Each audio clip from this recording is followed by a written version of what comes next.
پیارے بھائیوں، آپ سے کچھ بات کرنا چاہ رہا تھا۔ قتیل شفائی کسی تعارف کے محتاج نہیں ہیں۔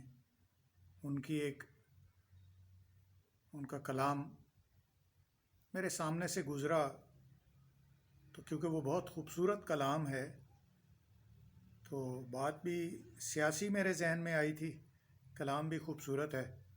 تو پہلے آپ کو میں وہ سناتا ہوں، پھر اس میں سے ایک شعر ہوگا جس کو میں آپ کو یہ عرض کرنا چاہ رہا تھا کہ اس کو پڑھ کر میرے ذہن میں یہ آیا ہے کہ ہمیں کیسا آدمی چاہیے اپنے ملک، اپنی قوم کے لیے۔ اسی کے ایک شعر میں سے میرے ذہن میں ایک بات آئی تو میں نے سوچا آپ سے کر ضرور دوں۔ کہتے ہیں کہ حالات کے قدموں میں قلندر نہیں گرتا، ٹوٹے بھی ستارہ تو زمیں پر نہیں گرتا، اور گرتے ہیں بڑے شوق سے سمندر میں دریا، لیکن کبھی دریا میں سمندر نہیں گرتا۔ سمجھو وہاں پھلدار شجر کوئی نہیں ہے، وہ صحن کے جس میں کوئی پتھر نہیں گرتا۔ اتنا تو ہوا فائدہ بارش کی کمی کا، اتنا تو ہوا فائدہ بارش کی کمی کا، اس شہر میں اب کوئی پھسل کر نہیں گرتا۔ انعام کے لالچ میں لکھے مدح کسی کے، یعنی مدح سرائی، انعام کے لالچ میں لکھے مدح کسی کی، اتنا تو کبھی کوئی سخنور نہیں گرتا۔ یہ علیحدہ بات ہے کہ آج کل ٹی وی شو پہ دیکھیں تو شاعر، سخنور، لکھاری سب گرے ہی ہوئے ہیں سیاستدانوں کے بارے میں، ان کی تعریفیں لکھ لکھ کر ہی نہیں تھکتے۔ چلیے، حیراں ہے کئی روز سے ٹھہرا ہوا پانی، حیراں ہے کئی روز سے ٹھہرا ہوا پانی، تالاب میں اب کیوں کوئی کنکر نہیں گرتا۔ اس بندہ خوددار پہ نبیوں کا ہے سایہ،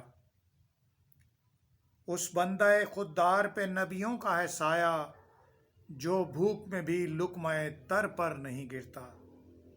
یعنی پیٹ میں بھوک ہے لیکن پھر بھی وہ کسی سے لیتا کچھ نہیں ہے، آسانی سے بھی جو ملتا ہو لقمہ تر۔ کرنا ہے جو اب سر مارکائے زیست سو سن لے، کرنا ہے جو اب مارکائے زیست تو سن لے، بے بازوئے حیدر در خیبر نہیں گرتا۔ قائم ہے قتیل اب میرے سر کے ستوں پر، قائم ہے قتیل اب میرے سر کے ستوں پر، بھونچال بھی آئے تو میرا گھر نہیں گرتا۔ تو میرا جہاں دماغ جا کے ٹھہرا ہے وہ اس شعر سے میں نے یہ چیز اخذ کی اور لی ہے کہ اس بندہ خوددار پہ نبیوں کا ہے سایہ، جو بھوک میں بھی لقمہ تر پر نہیں گرتا۔ اب ہم کیسے فیصلہ کر سکتے ہیں کہ اس دور میں کس شخص کے اوپر نبیوں کا سایہ ہے، کس شخص کو نبی پاک صلی اللہ علیہ وسلم کی حمایت حاصل ہے، مدد اس کی کریں گے؟ تو اس کے لیے ضروری ہے کہ پیارے بھائیوں، ملک کے جو حالات اور جو لوٹ مار اور جو چیزیں، جو سب کچھ بنا ہوا ہے، اس میں آپ اس بندے کو منتخب کریں، ان بندوں کو چن کر سیاست میں آگے لائیں۔ ہے تو ایسا کوئی نہیں ہے، کیونکہ جس سے سوال کرو نا وہ یہ کہتا ہے میرے نال بھی پیٹ لگا ہوا ہے۔ لیکن یقین کریں، میرے ذہن میں ایک بات آئی ہے کہ اس ملک کو ترقی کی طرف وہ شخص لے کے جا سکتا ہے جس کے ساتھ پیٹ نہیں لگا ہوا، کیونکہ ان لوگوں کے پیٹ بھرتے بھرتے یہ ملک کے خزانے خالی ہو گئے ہیں۔ اور اگر ہم ایسے ہی لوگوں کو لاتے رہیں گے، بٹھاتے رہیں گے کہ جن کے ساتھ پیٹ لگا ہوا ہے، تو پھر اللہ ہی حافظ ہے۔